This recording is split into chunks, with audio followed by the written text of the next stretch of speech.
mandate was to reinvent fighting in Prince of Persia. And not only Prince of Persia, but also how fighting was approached in action-adventure games in general. One of the biggest changes that we have done was change it into a one-on-one fight system, bringing the fight system a little bit closer to something like a Soul Calibur.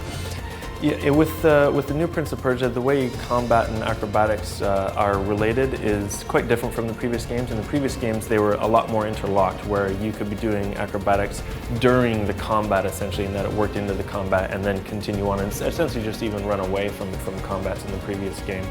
In this one, they have a relationship that's a little more separated, where you do your acrobatics and it gets you to a fight arena, and it's part of the thing that I think accentuates that sense of the duel, where it's the one-on-one fight, and it's like we are definitely fighting now, and things aren't going to continue until one of us wins, and then you go back into acrobatics or whatever continues from the fight. So there are clearly the fight is acrobatic, but you're not doing grip falls, co-op jumps, that kind of thing while you're doing combat. Even though you're not doing acrobatics during the combat, you still do use the environment though. You are still very much thinking in terms of walls and ledges as being elements of the fight that you can use against your enemy and the enemy can use against you. So when you get an enemy's back to the wall, you can smash them into it after a struggle with the sword-to-sword struggle, smash them against the wall, throw them around. When you get them to the ledge, you can try to push them off the ledge to finish a fight no matter what their health is at, and they can basically try to do the same thing to you. So you do have to be aware kind of acrobatically of the environment during the combat, but it's just that you won't be doing the same kind of moves that you will when you're running around. Your sword is your main attack, basically.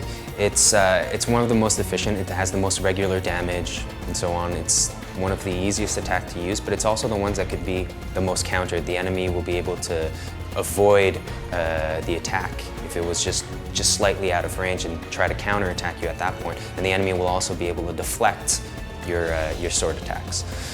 Then you have the Elika attacks, which are your more magic-based attack. You have a slightly longer range with the Elika attacks as well. They take a little bit more time to perform, so they leave you open to to the enemy's own attacks while strafing around each other. But they won't make as much damage as the sword. Then you got these two other buttons, which is basically what we call the acrobatic button, which is the same button you would use in acrobatics to jump, and which allows you to do quick steps while you're in strafe, and also allows you to jump onto your enemy while you're within attack range. And then the lift button, which is the gauntlet button, basically. So you come in and you change states enemy again, basically, and you lift the enemy into the air and you get to juggle him for a few hits. And basically we focused on a couple of key moments, a lot of these little quick time event type sequences. They've evolved a lot as we've gone through playtest and so on, to give you these forced opportunities to react in certain situations, and that would also change your strategy, because the strategy is pretty basic. At least if you go in defensively, you just block most of the time. You're always going to be able to deflect, counterattack. You could counterattack with any of your attacks, your available buttons, basically. Sorry, and from then on, the enemy could adapt and change his reactions, at which point you'll be forced to react in a different way. So that was really the approach that we took, and wanted to get into that depth of, okay, what is this guy really going to be doing? How am I going to react? It's somewhat predictable because you understand there's a basic underlining system, but you need to react to the unpredictability of what the enemy will be doing.